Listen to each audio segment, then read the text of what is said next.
girl Brittany, and today I'm here with somebody that's really lovely. Aw, that's very sweet of you to hello. Like, how annoying is it for like Americans to like always like imitate like English accent? I think it's quite nice. Do you? Yeah, I do. Okay. It's sweet because I'm hearing what you guys are hearing. We do it to you too. Okay. Yeah, we totally I noticed do. a lot of Brits and a lot of English people usually do like the Valley, like California girl. Yeah, because that's the easiest one to do, right? Yeah, totally. Okay, so Water for Your Soul. You actually released that though this summer. Yeah, we released it a couple months ago. Okay. Yeah. And it has a very like reggae Little vibe, yeah. vibe to it, and you collaborated with Damian Marley on it. Mm-hmm. I actually personally like Wake Up. That's like my favorite song. Oh, you like that one? Yes, Cool. because it has a good message. Yeah. Um, It's very strong, that one. yeah. Yeah. So what were you, I guess, when you got in the studio with Damian, like what was the initial focus for the album? Okay, so, well, I didn't think I was making an album at that point. Oh. It was more of just, he was actually vibing on Distant Relatives, which he did with Nas. Mm-hmm. And I was just, in and out. In the day we were working on a super heavy music, which is a band that both him and I were involved in. Yeah. So we're doing that in the day. He had his studio at night to work on his Nas collaboration. And I just kind of hang out, and sing a bit for him if he wanted me to. And then I played him this Wake Up song that I had written. Yeah. And I was a bit nervous because, it has a little reggae vibe to it, and this is kind of reggae royalty. Mm-hmm. So I played it to him and I thought, oh God, he's gonna hate this. He's actually gonna kick me out, but he would never, he's so sweet. Anyway, so he's like, yeah, play it. It played, and then he just kind of went, he's a man of few words. He got up, walked into the vocal booth, and I said to Shia, his bass player, I was like, where did he go? Oh my God, he hates it, But he was actually in the vocal booth, and then he cut his vocal that you hear on the track. Yeah. So it worked out good, man. So wait, so you spent some time in the studio with Nas too, like kind of during this moment? Yeah, that was nice. So did you guys cook up anything like extra special? Well, on that record, which I would say to anyone that's watching this, please go out and get that record. It's called Distant Relatives. It is Damian Marley and Nas, a collaboration between both of them. So you have their essence, both of them. There's the hip-hop thing, the reggae thing, and then there's a world influence as well. Yeah. Obviously the title will explain that. There's a lot of African influence. So I like how their conversations come together, their opinions. Like, these are really great lyricists we're talking about here. Right. So, I don't know, I was just around, so I sang a little bit for them on a song called My Generation, which was on the record. So you can hear that if you want to, but the record is good. As We Enter is the first track. That's my favourite track. Oh, I just love it. Yeah. It is so, seriously, it's a really, really wicked record. And your career, obviously, you've had like trials and tribulations with like albums and people in the industry. People and life and what's like the biggest thing that you've, I guess, learned through this journey? I've learned that your gut is definitely the best conversation that you can have. If you speak to yourself, your gut will give you the best advice. Yeah.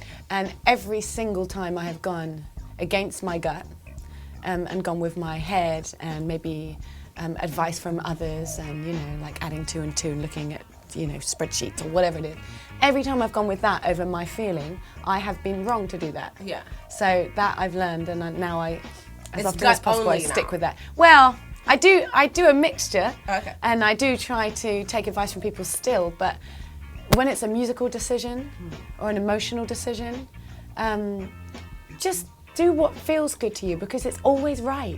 It's always right. And if it's wrong, then you kind of, which is rarely is, you kind of feel okay about getting it wrong. Yeah. Because it's yours to get wrong. It's your decision. You get to make your own mistakes. Don't let anyone else make them for you. So that, I think, is a big deal for me. That I had to learn. Yeah. And that's actually really good advice. Okay, so obviously there's like this massive like UK invasion in American music, right? I'm hearing about this UK invasion. Like, obviously you're like one of the earlier people who's like, oh, we love her, she's so cute, she's from the UK. But it's like now we have like Adele and Quabs and Quabs, how amazing is Quabs? I am obsessed with Perfect Ruin. I'm like obsessed with that song. Ugh, and I'm his voice is... It's like very rich. You want to eat his voice a little bit. Yes. Yeah. Exactly. I know. Would you ever get into like the studio with any of these folks? And like I'm thinking about like in my mind like as like a super group, it'd be like you, Adele, Sam Smith, It'd be weird, wouldn't it? And crops. It would. It'd be weird. A little weird. It'd be like one of those kind of Christmas songs with everybody on it. Right, but it's a bad idea. It's like I'm gonna nix that. You're gonna nix I'm nixing that right now. No. It's a terrible idea. it's like when they did We Are the World, right? It was like you had all these super crazy, amazing, talented artists, and it worked. It would be a good party. Do you know? It would be a good show. Yeah. That I would love to put on an hour of music with all of these wonderful singers and musicians too. Yeah. And put on a wonderful show. You know, that would be a really nice idea. Yeah. Everybody have their little moment and mix all of your ideas together and have wonderful harmonies. You really could do that with these singers because they're proper singers. They're not messing about. No. They've got great ears. Yeah. And that's a wonderful thing because sometimes you're just full of the radio. It can get especially in the UK. You know, we have something called Radio 1. Yeah. Where it's all very, very popular music, you know, the kids' music. And sometimes you go through little spouts where there is no really good singers, like proper singers. It's more like, you know, fun songs. Yeah, pop songs. But at the moment, I mean, Adele is like, what an amazing voice. Yeah. What an amazing voice. And it was 4 years, so we waited patiently for her, and now she's back. Yeah, she is. Did you see her video? Yes. Isn't it lovely? Isn't she with beautiful? Tristan Wilds, which I thought was with the guy, he was on 90210. He's an actor. Oh, the guy in the video. Yeah, and it was very surprising because it's like, this is very random. How do they know each other? Why are they friends? He's just a handsome guy, you know, she needed an actor. Yeah. There you go. Exactly. Yeah. What do you think it is about the UK that kind of cultivates such soulful singers who are like really into R&B? Do you know, look how tiny we are. We're a tiny little country, right? Yeah. So, but we do have a lot of different cultures kind of coming to England over the years. That it's been that way. We're an old country too. Yes. So I don't know how old America is, but I don't know. We're like the bastard child. 300, 400 years old or something like this, really. And I guess we've had a lot of influence, but for a long, long time. So everything, there's a mix. I mean, if you think about it, all the tea in China, you know, and all sorts of things went on. Good old Columbus was going around the world and invading, probably killing quite a lot of people. But, you know, we have a lot of influence from all these different countries from time. So, yeah, I was actually thinking about what is traditional English music. What is traditional? I mean, we have folk, Irish folk, you know, that's traditionally Irish, but English? I don't know, we've got Morris dancers, that's traditionally English. Yeah. And there's... Maybe Go on, the baby. Beatles? Tell me what.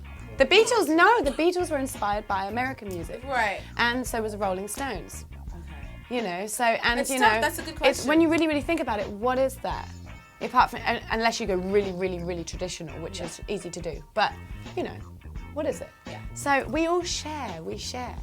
And like I said, the same for American music too. Yes. There's a lot of different rhythms that come from West Africa that people don't even think about West Africa. Yeah. It's like you think you're listening to hip hop, hold on for a minute. Yeah. You know, that came from somewhere. With the drums, the bass, the beat. Yes. It all comes from somewhere. We live in one world and it's full.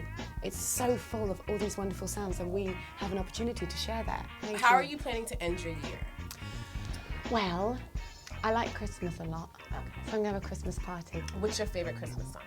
Oh, well, I'm actually singing one today. Okay. One of our little things that we're about to bug off and do. And what are you going to sing? I'm going to sing a song that I wrote. It's more of a joke Christmas song. Okay. I'm actually Christmas obsessed. I absolutely love Christmas, but I wrote a song called The Anti-Christmas Carol a long time ago, and it's just a little laugh. So you can look that up, actually. It's really ridiculous. And we made little videos like years old, but it was so much fun. We just had a little giggle, so That's your favorite. I'll be doing that one. It's actually not my favourite Christmas song. My favourite Christmas song?